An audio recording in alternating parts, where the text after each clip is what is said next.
Friday, March the 11th, at 2:46 p.m., an exceptionally powerful earthquake hit the Pacific coast of Honshu, the main island of Japan.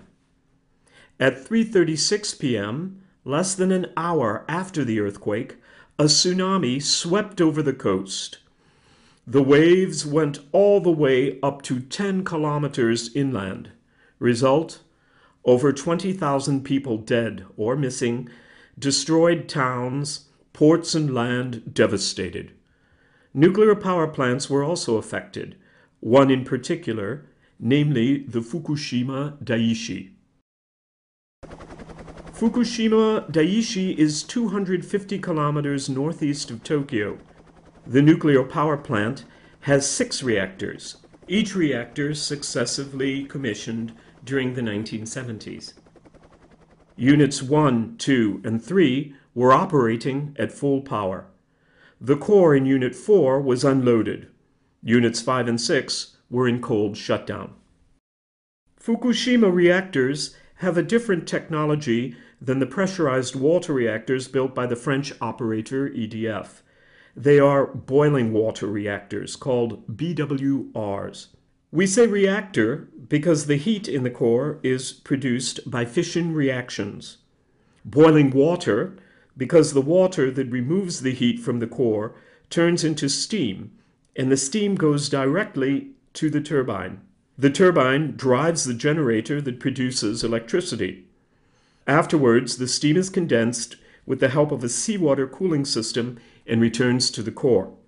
A boiling water reactor has only one single system combining feed water and steam. The core is composed of fuel assemblies containing uranium. It is controlled by control rods introduced from the bottom that can stop the fission reactions in case of an emergency. Fission of uranium nuclei produces radioactive atoms that in turn produce heat, and this continues to occur even after reactor shutdown. This is called residual heat. Keeping the fuel confined and cooled is a major safety issue. The fuel is isolated from the environment by different containment barriers, just like the famous Russian dolls. A first barrier, the fuel cladding of zirconium alloy. A second barrier, the steel reactor vessel in combination with steam and water cooling systems. Finally, the third barrier, the containment building in concrete with a leak-tight steel liner. The fuel is kept under water in the reactor as well as in the adjacent pool where the spent fuel is unloaded. The pool is located at the top of the reactor vessel to facilitate the transfer of fuel underwater.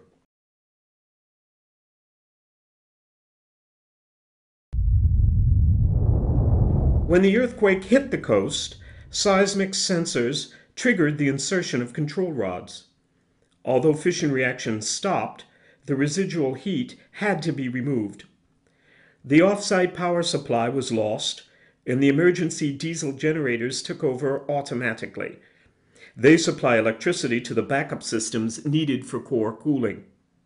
In reactors 2 and 3, it is a turbopump. The steam generated by the reactor operates the turbopump, which feeds water into the reactor vessel. The steam is condensed in the wet well suppression pool within the containment.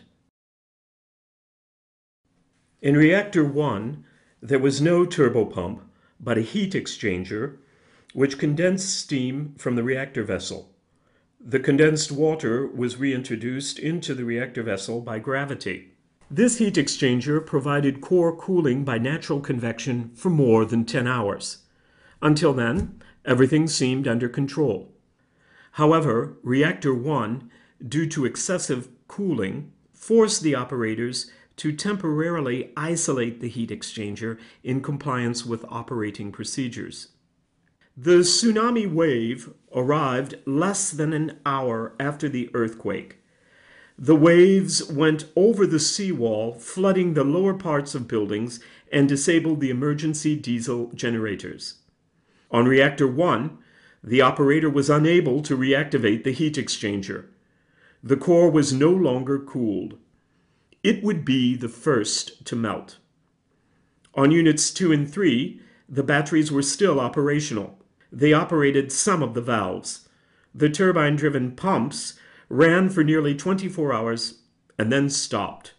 The cores were no longer cooled. The meltdown scenario is almost the same in all three reactors, only the dates change. The water in the reactor vessel evaporated.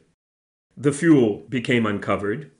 Heated up to a temperature of 2,300 degrees Celsius, the fuel melted and mixed with the materials from the structure to form a magma called corium. The corium flowed down to the bottom of the reactor vessel. According to Japanese officials, it pierced the reactor vessel before falling on the concrete basemat inside the containment. What quantity of corium fell? How deep did it erode the concrete? Did it pierce the steel liner? Even today, it is not possible to learn more about the state of the corium in the three reactors. At the same time, still in the reactor vessel, the steam was loaded with radioactive elements and hydrogen. To explain this phenomenon, let's have a look at the early stages of fuel degradation. Heated at high temperature, the fuel cladding is oxidized and cracks, releasing volatile radioactive elements. In addition to this, the zirconium of the fuel clad created a reaction with the steam by absorbing the oxygen and by releasing hydrogen. Normally, when mixed with air, hydrogen catches fire and explodes. However, the containment building was filled with nitrogen, an inert gas that avoids the presence of oxygen. At this stage, there was no risk. As the steam pressure rose to a dangerous level in the reactor vessel, the depressurizing valves opened. Gas was forced into the wet well suppression pool by a venting line. The water acted as an efficient filter by trapping much of the radioactive elements. But the water was no longer cooled because the emergency diesel generators were out of order, and it soon began to boil, thereby reducing its filtration capacity. The wet well suppression pool and the communicating containment began to enter into an overpressure situation. To avoid containment rupture, the operator decided to release the gas into the atmosphere. Normally, the venting line should have led all the gas outside the building by the chimney of the plant. But hydrogen was escaping through uncontrolled leakage pathways and was released into the reactor building. Hydrogen reacts violently with oxygen in the air.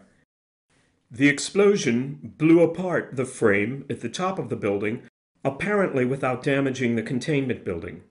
Radioactive elements not yet trapped in the wet well suppression pool were released into the environment. Due to the absence of usable fresh water on the site, the operators decided to inject seawater into the reactor vessel. This solution, far from ideal, since salt is chemically active, had at least the advantage of cooling and stabilizing the corium. In the 4 days following the tsunami, the 4 reactors were damaged by explosions, and 3 of them with core melt. Although it has kept its structure intact, Reactor 2 is the current source of the most important radioactive releases into the soil as well as into the sea. The explosion took place inside the building.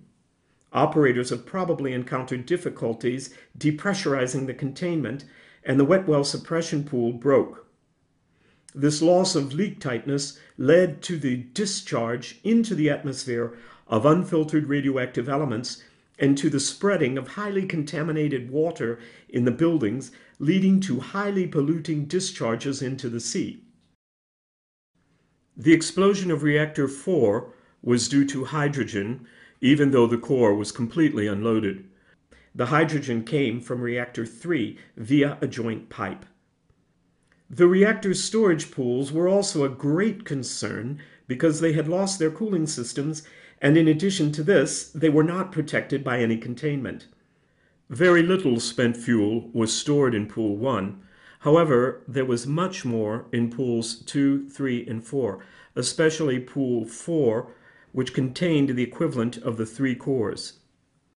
In all three pools, the water started to boil, and without the help in extremis of cold water from helicopters and from a fire hose, the spent fuel would have caused considerable radioactive release into the environment. Gradually, the situation began to stabilize. By the end of March 2011, fresh water had replaced seawater. In July, the reactor cooling system was again in operation in closed circuit, thereby avoiding discharges of contaminated water into the environment. In December 2011, Japanese authorities officially declared that the nuclear power plant reached the cold shutdown state, an expression used when the cooling water does not evaporate anymore and remains liquid below 100 degrees Celsius. This nuclear crisis was managed by men working under extremely difficult conditions, cut off from the rest of the world, with no news from their families after the tsunami, without any power supply, threatened by radiation. They fought with all their force to cool the reactors, trying to make, in vain, the backup systems work again, or by using improvised means. After this race against time to cool the plant, followed a year where about 20,000 workers succeeded each other, trying to regain control of the plant by, first, enhancing the dike against another tsunami, mapping the site contamination, clearing every access to the site, immobilizing radioactive dust, treating and disposing of contaminated water, and avoiding further radioactive release. In the years ahead, the challenge will be to remove the spent fuel from the pools for final storage in radioactive waste repositories. And then eventually, on the long term, under the critical eye of international experts, the issue will give way to a challenge, namely to remove the melted fuel from the 3 damaged reactors and to dismantle the site. As we can see, a huge task awaits the Japanese, a task that started in March of 2011 and that will last for several decades.